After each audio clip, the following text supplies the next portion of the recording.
Fides Spiritus Sancti. Amen.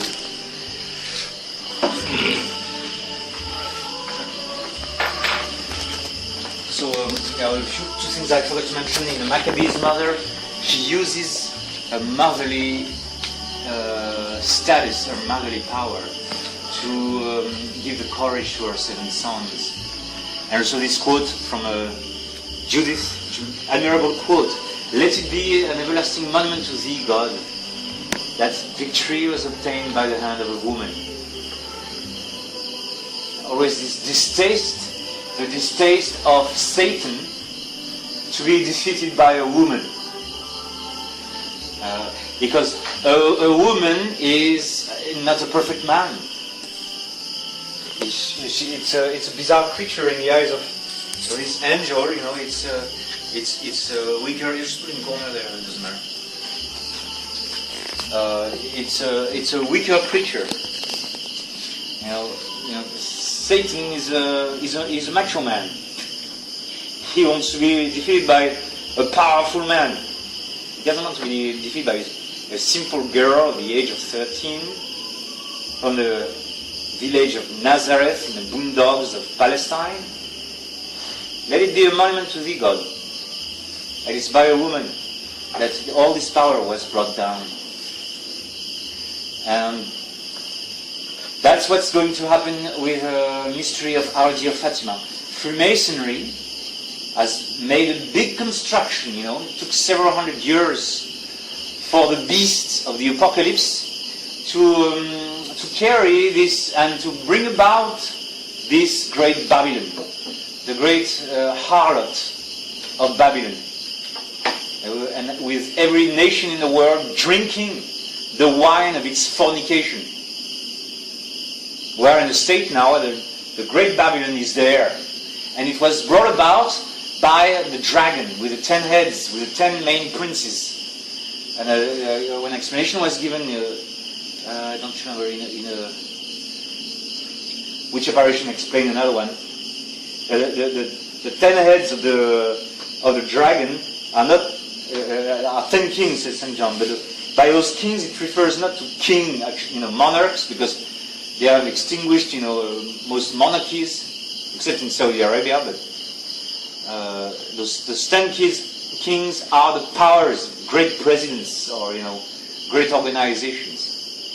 And 10 is a perfect number. So all these different powers are brought about, and this is why we see emerging from all these revolutions and this preceding chaos is this new world order based on trade, based on fornication away from God.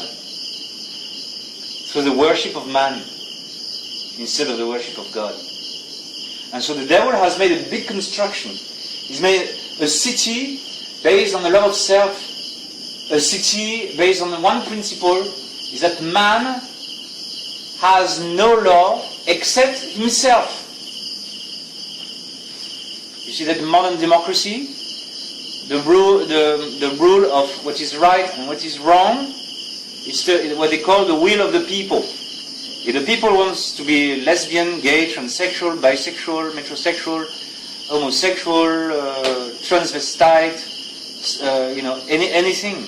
And if they want to worship Satan, if the will of the people says it's good, then it's good. Foul is fair and fair is foul. That's the verse of Shakespeare.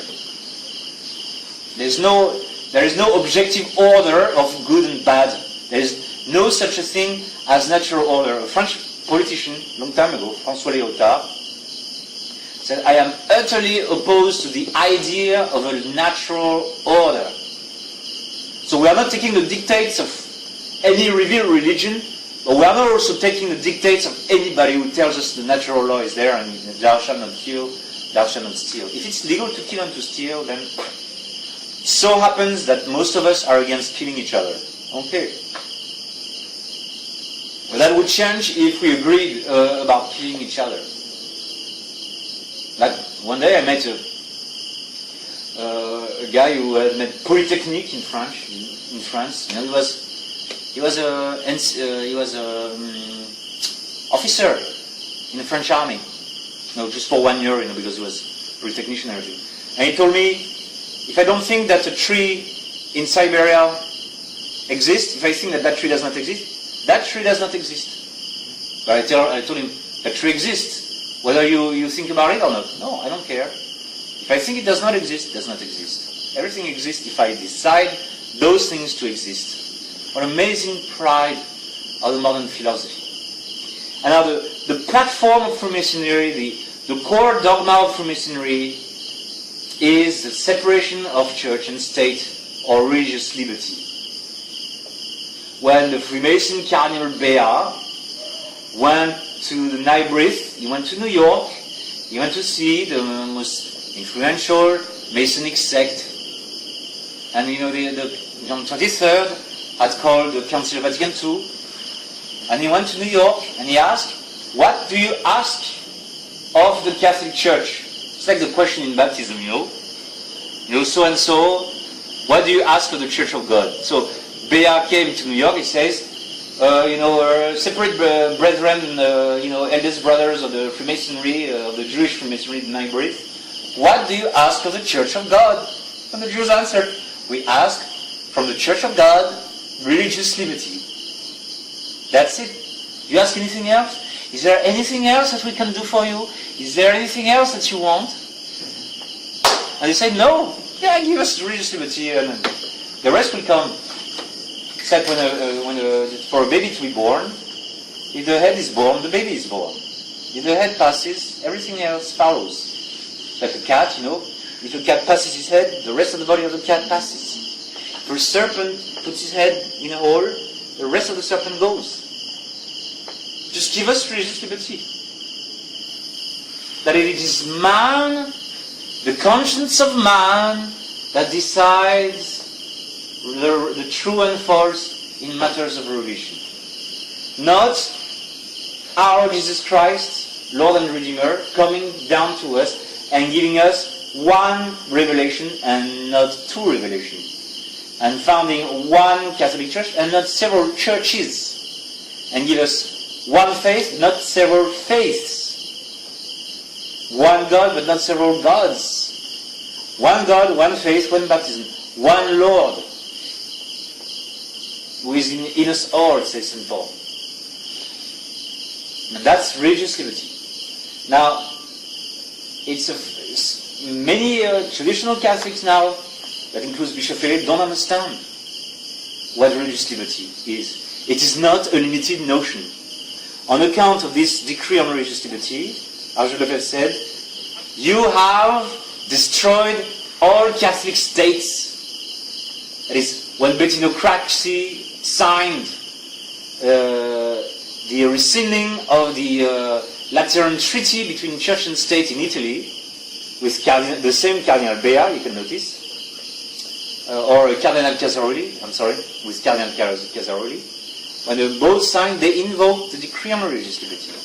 When all the republics, the Catholic republics in South America, were asked to throw to the dustbin their Catholic constitutions, beautifully written by Garcia Moreno or the others, Catholic politicians, despite all the vicissitudes of South America, who struggled so badly with Freemasonry in times before the Council, when all these beautiful constitutions were thrown into the garbage, that was all done in the name of religious liberty.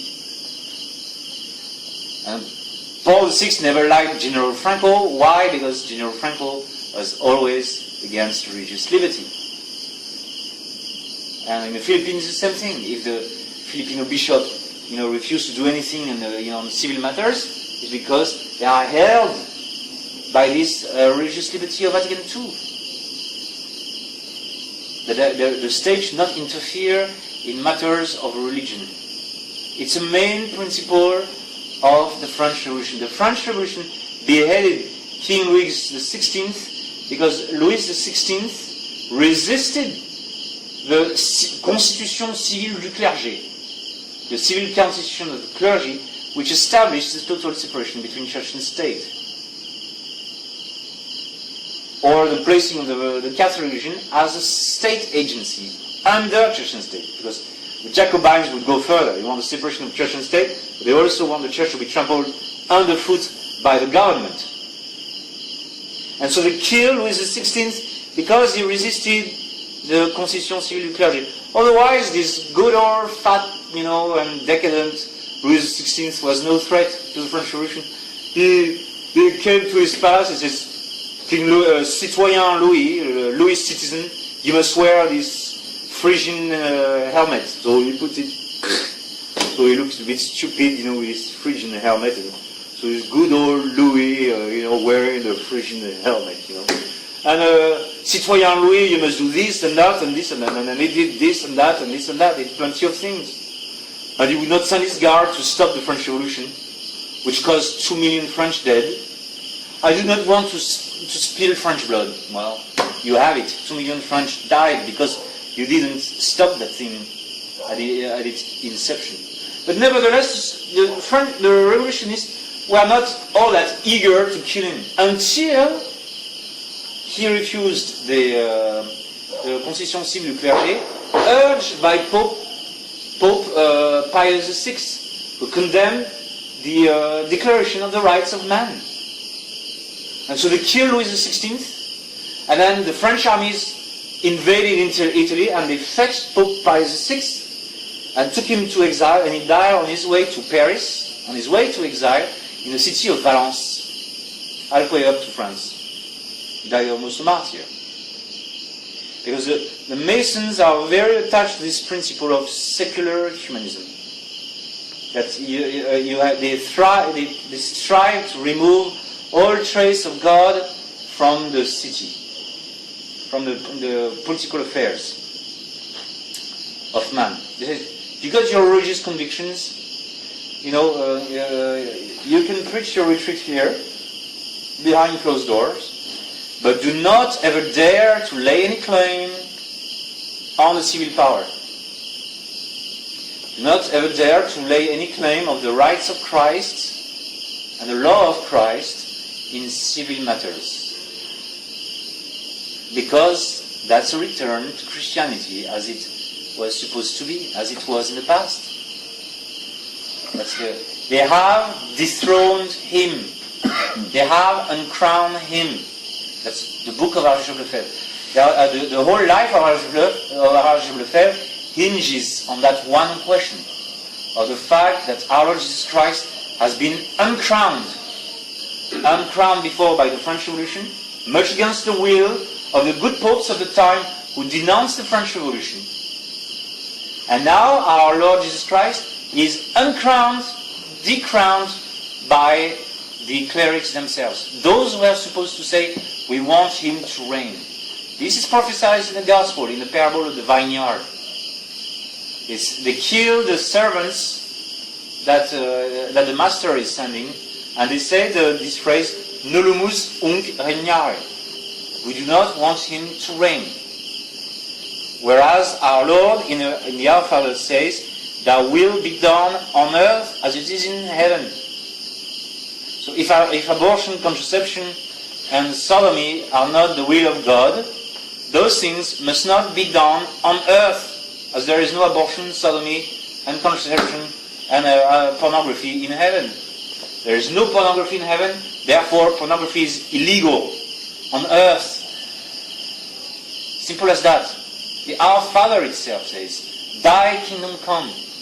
And Christ explains, thy will be done. That is, the kingdom of God is not something that we feel inside of our of our hearts, feel-goodery behind closed doors. That has nothing to do with our public life. No. The kingdom of God is simply the execution of the will of God on earth. Because in the end, every religion is a social order. Especially the false ones. When the devil makes a false religion, that religion is, as well as being a false religion, is a social order. You can ask Father Marian about Hinduism, how much Hinduism is a social order. It's almost as much a social religious order than a religion itself. Islam is a social order. A mosque is a political place. And imams are, have to talk about political matters. They are political leaders. The Turkish Sultan is a commander of the believers. Protestantism is also a social order based upon business.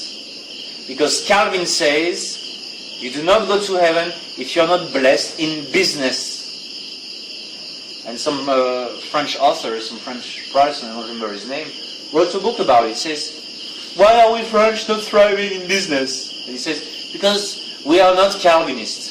Look, the Americans are very rich because they are Calvinists. They are dirty, filthy capitalists because of the great heritage of Jean Calvin. Because they prioritize business. So do not tell me that Protestantism is not a social order. And because Protestantism is divided into so many sects, of course, the civil government is not going to belong to any single sect of the Protestantism. That's what George Washington said. How can we have one of our sects directing the United States? When you build a ship, the sailor, the one who makes the sails, is a Quaker, and the one who carves the wood of the hull is a Baptist, whereas the one who melts the cannons is Episcopalian, and while the one who supplies the ropes is a Presbyterian, and the one who supplies the wine is a Catholic. You know, that's obvious for a Protestant. In that sense, Washington is talking not just as a Freemason that he was, a Freemason one, and as a Protestant.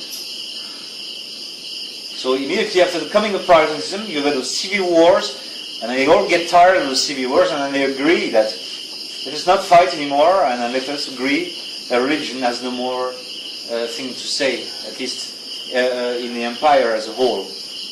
And it starts a fraction, cuius regio, eius religio, and after that, cuius regio, no religion. You know, forget about religion. But is that what God wants? If, in theory, they present us, we're going to have a society full of goodness and values. It's going to be a good society. Because we're not going to fight anymore, and we are going to agree on our common values. Well, look at what's happening everywhere in the world. They passed those laws on gay marriage. All those wicked laws. Not only laws that allow evil to happen, but laws that persecute those who want to do good. Like in Germany, if the parents are homeschooling, they are thrown into prison. Or that the Catholics in France, they have to pay for abortion of the others. They have to reimburse abortion for the others. And they also have to pay for those schools, those public schools, that are always undermining the Catholic Church and attacking the Catholic Church. When I went to the public schools in France, my history teachers were attacking all the time the Catholic Church. It says that the priests and monks of the Middle Ages were murderers, and the Inquisition killed millions of people. And it was massive lies. And the Crusades were a pure, unjust aggression, pure, sheer hatred against the innocent Muslim population who wanted to do no harm to Christianity. Lies after lies, attacks after attacks against the Catholic Church, both in the history classes and in the literature classes, where we study Voltaire, Diderot, La Religieuse of Diderot, the mockery of the true religion. The Catholics are mandated by law to finance those schools, those public schools. Whereas in the US, which is a more explicitly Masonic country, at least, they are favorable to the idea of school vouchers of the parents. So you have this new order of the world, the city of Satan, based on the man making himself God, or the city of Satan, as St. Augustine describes it, which is based on the love of self, the love of one's own pleasure, and one's own good whims and pride, the worship of self, the worship of the body, the worship of the belly, says St. Peter. That's the city of Satan. But Satan worships himself, so he expects his worshippers to worship themselves, which worship leads to the worship of Satan, ultimately. The city of Satan. And is Our Lady going to ignore this reality when all she cares for is the salvation of souls? And when we see the devil using all the time the instrument of the institutions of the state, or the institution now of the Catholic Church, is Our Lady going to stand there and just say, well, those are matters of the state, I'm not interfering. I'm not going to interfere in politics. Is this the case? When she's the one who is the author of the victory in Lepanto through the Rosary, or the victory of Vienna, and the victory of La Naval in the Philippines, where she rescued the Philippines from becoming Protestant,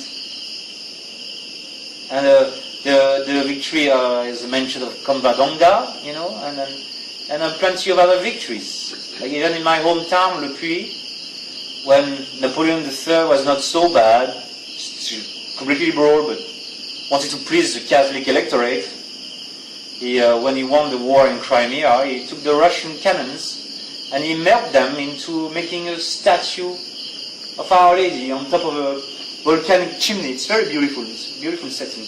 Big statue of Our Blessed Mother. When I was a little kid, I was able to climb inside.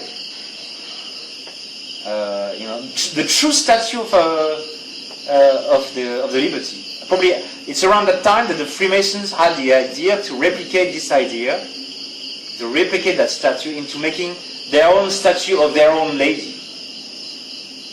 The statue of the liberty, the one who carries the light, the Luciferian, carrier of light. That's Luciferian symbol, because Lucifer means the carrier of light. The devil knows what he's doing, but the idea is not coming from these 1889 French Freemasons.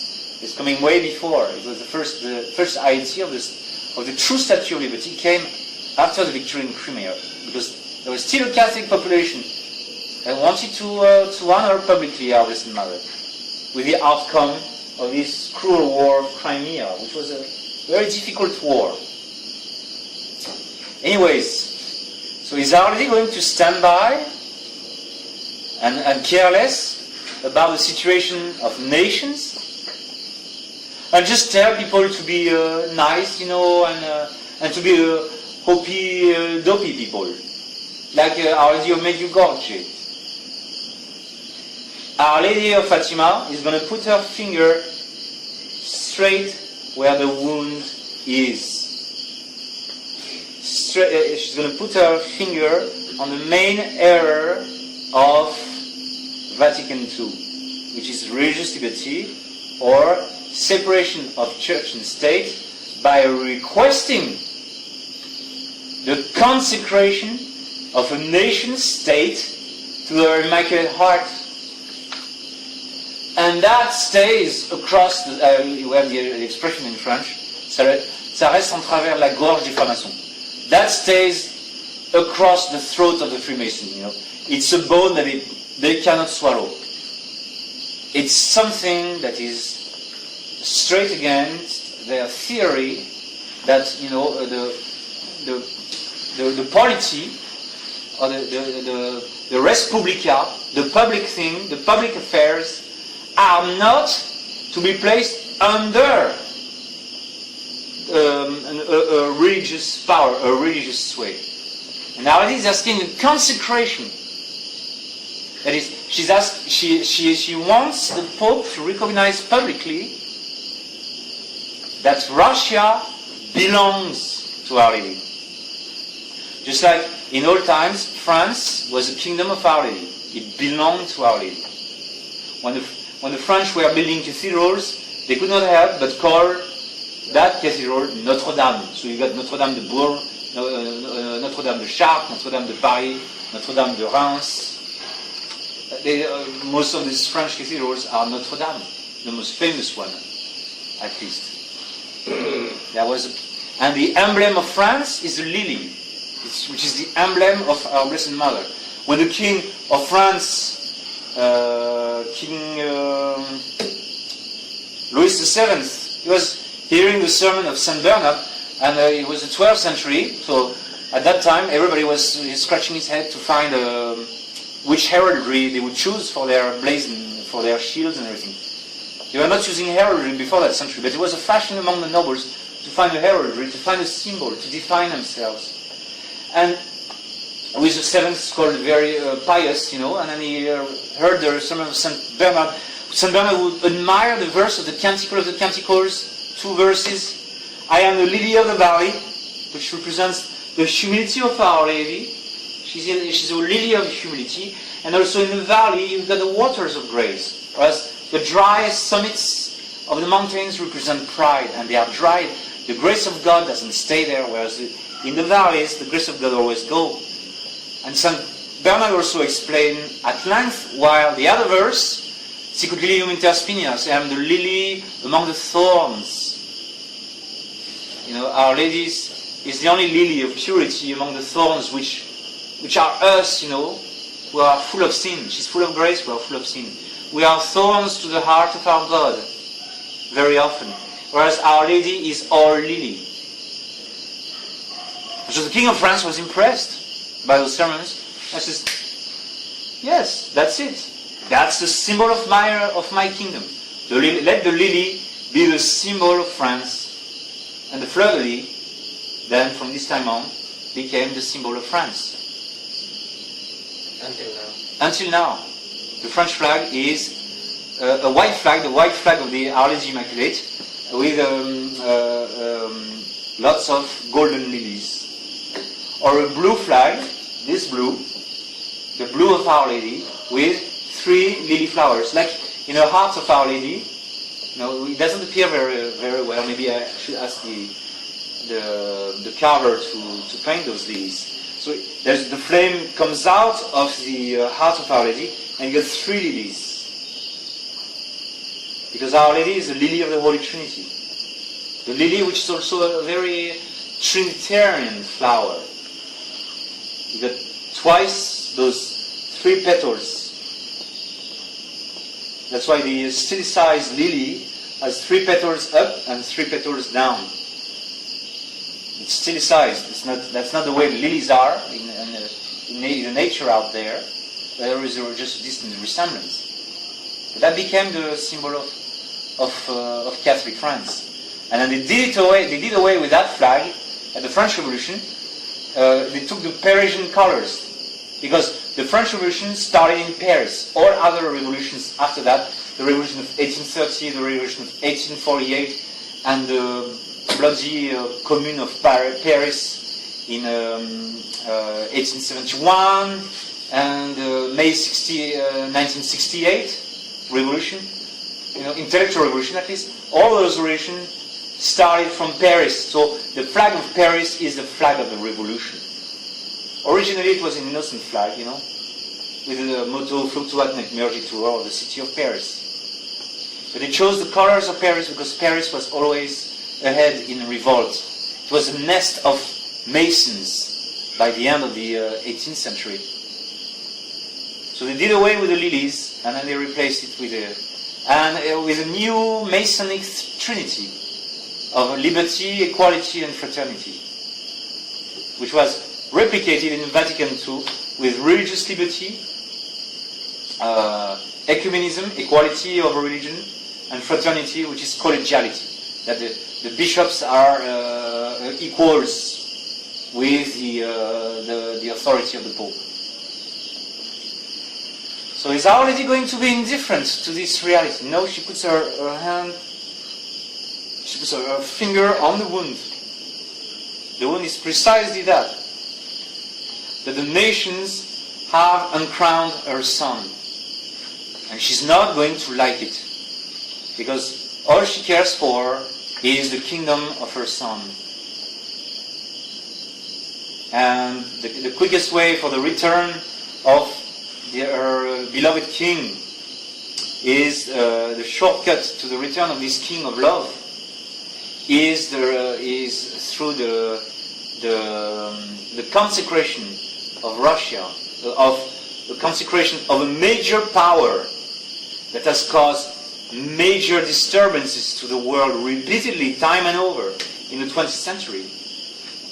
And Russia, which is now the linchpin of a powerful alliance of nations that includes China, Iran, Pakistan through China, North Korea through China, and Cuba, and Venezuela, and Bolivia, all those who are the enemies of the other big alliance of the United States, under which we are, both France and the Philippines, and all the Western powers.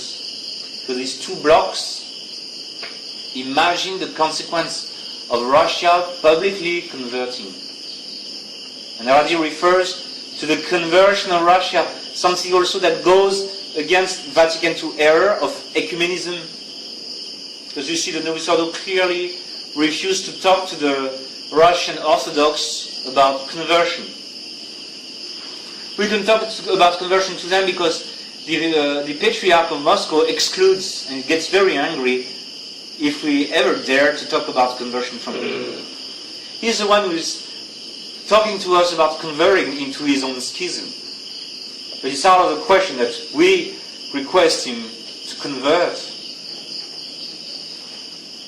No, says Our Lady.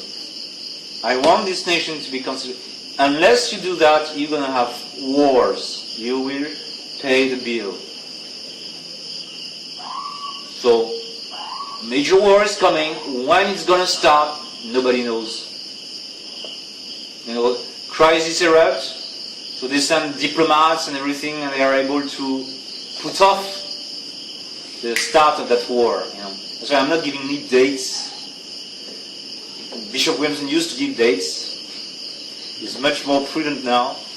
Father Kramer is giving us December, so we are at the end of September, or October, November, so 2.5 months away from World War III. But it's better not to give any dates. Or you can sense there is some tension rising. Not so dramatically. I think it's far off, a few more years. I don't think the Jews, the Judeo-Masons, are going to allow China to become that rich and to take over world trade. And I don't think. And then the think tanks in Washington agree to recognize that they disagree on everything with Russia now. When they pass gay marriage law, Putin retorts immediately by barring Western nations from adopting Russian children. Because those gay marriage law entitle, empower gays to adopt children. And Putin multiplies laws against sodomy and everything. And this is one of the main reasons why President Obama is angry at Vladimir Putin. Because the rift is getting bigger and bigger. So we can sense in Russia there are hopeful signs of conversion. Not that the Russians are saints, far from that. They are great sinners. But they are no liberals. You are better off if you're a big sinner, but you know that sin is sin, than if you are Mr. Clean, that is Mr. Clean on the outside, but you refuse to believe that sin is sin. And then you say that foul is fair and fair is foul.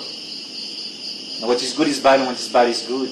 Woe to you that make those laws, says Isaiah, to make laws, and you dare to say that good is bad and evil is good. You pass those laws are not coming from me. And look, isn't Judith taking care of her people politically? Isn't Esther saving a whole nation? And the lady Jael, finishes off General Sisera. And Deborah takes the lead. And the others, they are all, interested in, even you may say, Susanna, the occasion of the fidelity of Susanna to God, the fear that she has, of the presence of God, that leads to the downfall of these wicked judges. Judges which are, public officials. Having, I guess, even in the captivity of Babylon, having the power of life and death on the members of the Jewish people. Our Lady is very eager, and then she that issue is the Vatican today refuses to perform this consecration because it's so much against the spirit of Vatican II, and it goes against the crucial error of Vatican II, because this religious liberty has led hundreds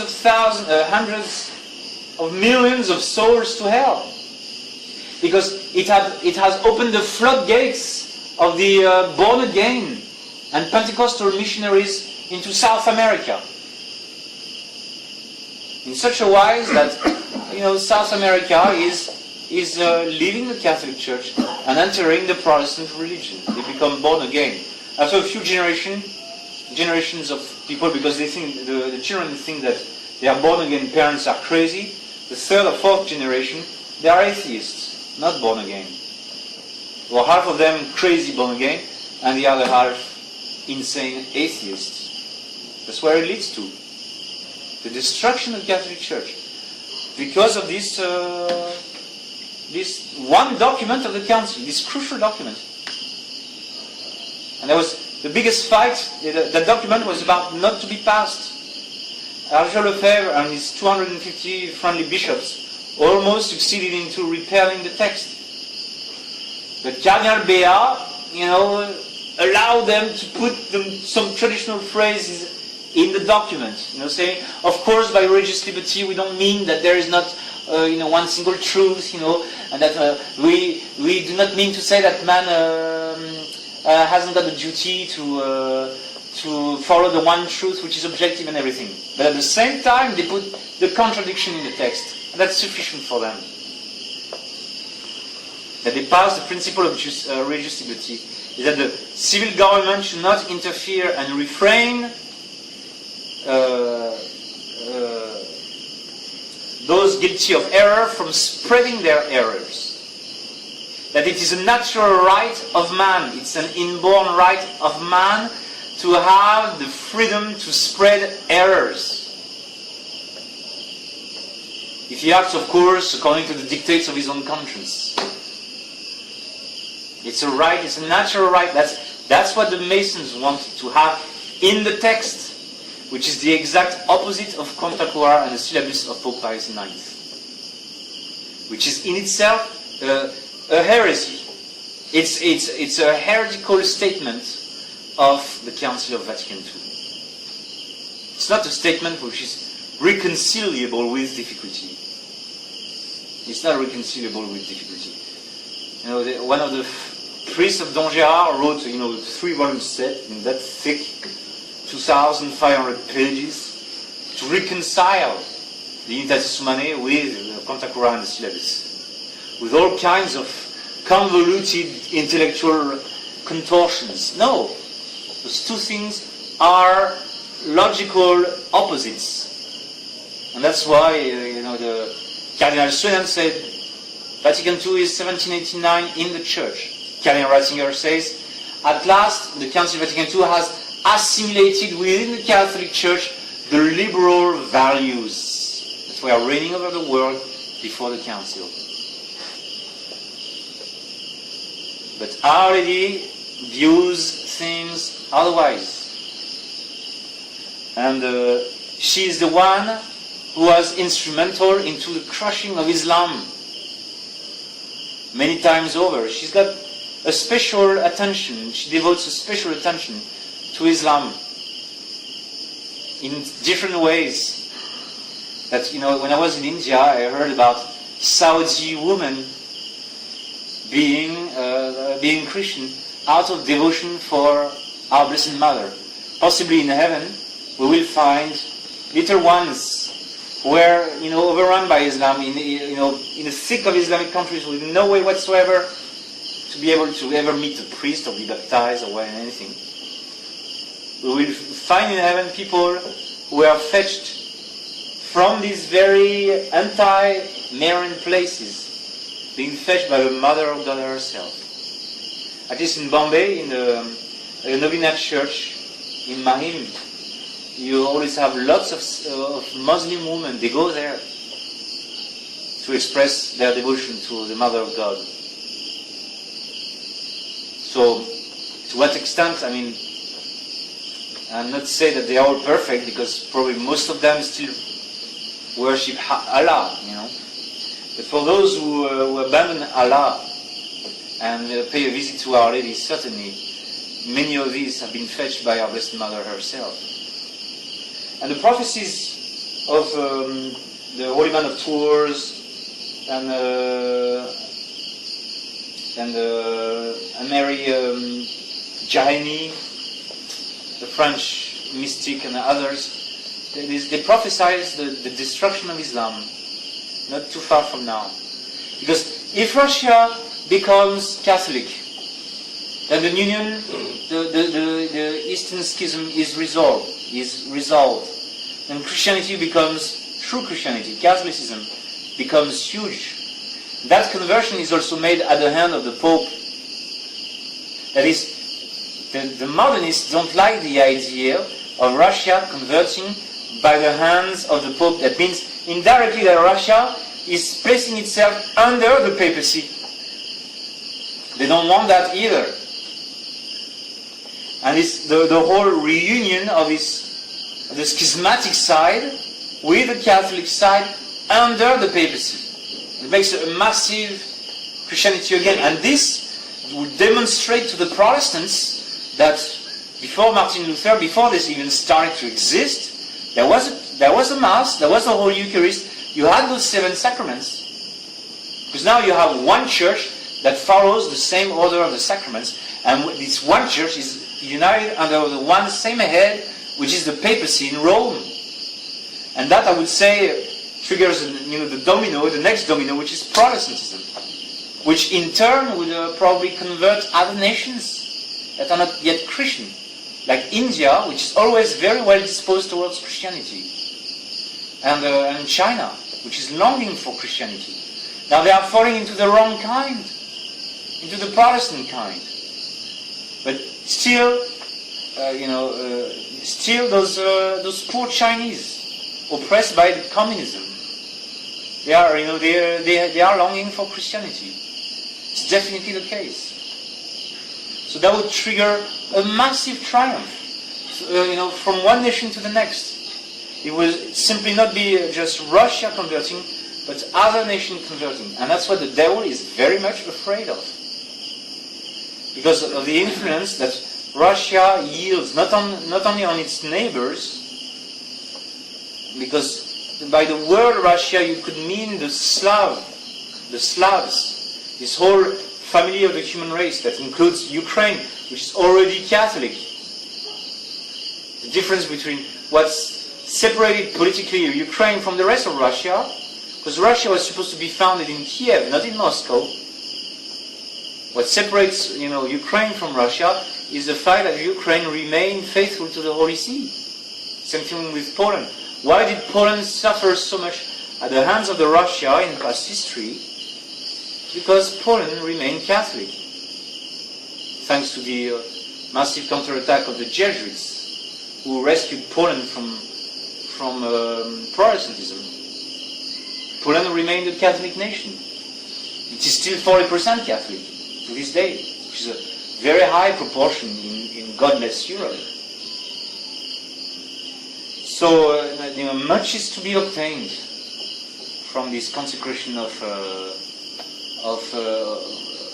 Russia, and this is entirely, and hence they had to resort to lies, create all kinds of fables and stories, and it seems they created even a parallel Sister Lucy, 2 Sister Lucy at the same time. While Sister Lucy was alive, another Sister Lucy had to be summoned by or created by Cardinal Bertone. And the massive lies of the Roman Curia, especially of Cardinal Ratzinger, who is the one who buried Fatima with his scam of the year 2000. This fatal year 2000, when the XSPX started to change its orientation to the new Rome, that's the year in which they buried Fatima. And not all of us are, convinced that the secret, the vision that they gave is even authentic. We're not all of us are convinced that that thing is authentic. I don't know myself for sure. It doesn't sound right at first sight. You mean it's forgery? It could be. In my view, it looks like more a forgery than anything else. Very strange. I have the same feeling. I got the same feeling. Those, those angels, watering plants, like, on a big arrosoir. I say this in French. And crystal, that's strange. That's weird. It is. But Father Bruder seems to be swallowing it. I think I asked him the question. I'm not so sure he knows about it. He's sure about it. Somebody should ventilate that one. Because even somebody like Father Bruder, supposedly the number one promoter of the most Fatima messages. I don't know. Even Father Kramer seems to have swallowed the line. Though I could be mistaken. Yeah. But I share your suspicion. Yeah. And they use that to apply to John Paul II, and they use that thing. The thing is, nobody's talking like that, Father. Nobody's talking like that and ventilating that opinion. And that's pretty scary. Because if you have somebody like Father Gruner speaking like that, swallowing the Ratzinger 2000 thing, yeah. Yes, hook, line, and sinker, we're lost. You're right, huh? You're right. Well, it's got it. I mean, Father Gruner clearly understands. I talked to Father Gruner personally, and he clearly understands. I told him isn't the one and main reason why they refuse to consecrate Russia the decree on religious liberty, the Masonic separation of church and state, and Father Gruner is totally positive on that. So maybe he's got it wrong on this vision and these 2,000 lies. But if he's wrong in this vision about the authenticity, then he's bringing. He's missing a point. Yeah. Not only missing a point, he's bringing people down another road that which is not authentic. I don't think it's major. It is major, Father. It is major. Because, you know why? Because if you swallow that line, therefore you begin accepting the fact that at least partially the third secret has been out. But if that is a forgery, that is a tremendous. Well, what everybody says that this is a vision, not the secret. No, but even that, the vision is the video.